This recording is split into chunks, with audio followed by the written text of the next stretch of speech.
বাড়ির দিকে তো গ্রামের দিকে তো তন্দুর থাকে না, তার জন্য তাওয়া তন্দুরি চিকেন করে বানিয়ে আসবো।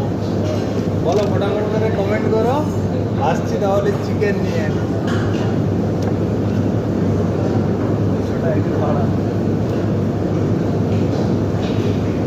গাড়ি খরচা তোমরা দিয়ে দেবো, আউট হয়ে যাবে, তাই তো? হ্যাঁ,